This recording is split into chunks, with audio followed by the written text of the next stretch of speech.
اس وقت جو فلسطین کے ساتھ ہو رہا ہے اور ایران نے جو آج رات کر دیا وہ ایک بہت بڑا تماچا ہے ان تمام تر لوگوں کے منہ پر جو بچپن سے، کیونکہ میرا اپنا تعلق ایک سنی گھرانے سے،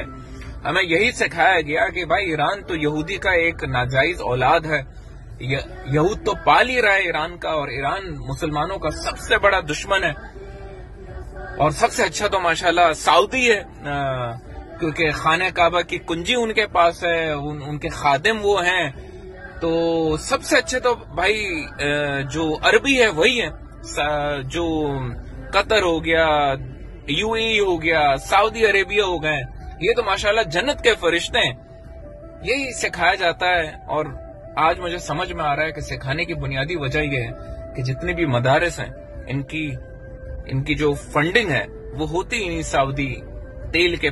پیسوں سے، تو اس سے جو نوجوان اور اس سے جو نئی نسل آتی ہے پر ان کے دل اور دماغوں میں یہی ہوتا ہے کہ یہ تمہارا دشمن ہے اور یہ تمہارا دوست ہے۔ میں ایک چیز بتا دیتا ہوں کہ جب مصیبت کی گھڑی آتی ہے نا، کون حق پر ہے اور کون باطل پر ہے، بس اتنا دیکھنا ہے کہ کون آپ کے لیے اپنا سر خون آلود کر رہا ہے۔ یمن کر چکا، ایران نے بھی کر دیا، باقی سارے مسلم ممالک کے منہ پر یہ والی لعنت ہو، تمہاری فوجوں پہ لعنت ہو، تمہارے ایگزسٹنس پہ لعنت ہو، اور تم صرف تماشا بن کر رہو۔ انہوں نے کر دکھایا، اور خدا کی قسم آج اللہ کے دربار میں بھی یہ سرخرو ہوئے۔ یمن جو ایک کمزور ملک ہے، جنگ کی حالت میں ہونے کے باوجود بھی جو اس نے آنکھیں دکھائی ہے اسرائیل کو، تمہارے اندر تو یہ اوقات نہیں ہے کہ تم کم از کم ان کے خلاف ایک ملکی سطح پہ کوئی بیان جاری کر سکو، یا ان کے ایمبیسیز کو بند کر سکو، یا کوئی ایسا اقدام تو ہو یار کہ نظر آئے کہ تمہارے اندر بھی جو ہے نا حسینی کا جذبہ ہے، تمہارے اندر بھی نبی کی وہ سنت اور نبی کی وہ محبت، قرآن کی عظمت تمہارے سینے میں ہے۔ تم میں سے ہر ایک انسان جو آج ایران کو، اور یہ وہ بندہ بول رہا ہے جو ایک سنی گھرانے، کیونکہ میں سنی شیعہ کے ٹاپک پہ نہیں بلیو کرتا، میں اس سے بہت آگے جا چکا ہوں الحمدللہ۔ میں یہ ان کے لیے کہتا ہوں کہ جو آج بھی یہ کہتے ہیں کہ یہ تو ایران نے اس لیے کیا کہ اب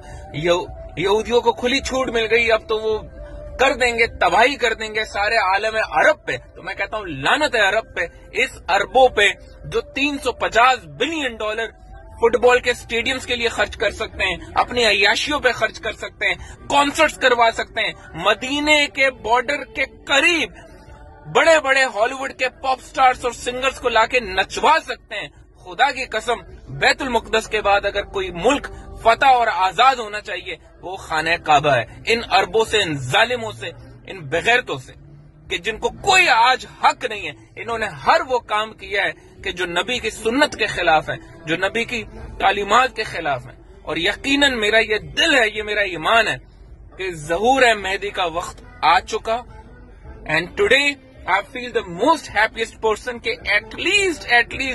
حماس کے بعد کسی میں اتنی جرأت تو تھی کہ جا کے اس کے گھر میں جا کر دھماکے کیے۔ سلام ہے ایران تمہیں، سلام ہے، and this is coming from a person جس کا پورا خاندان سنی ہے، جس کو سنی گھرانے میں پڑھایا گیا ہے، بڑا کیا گیا ہے۔ میں آپ سے یہ کہتا ہوں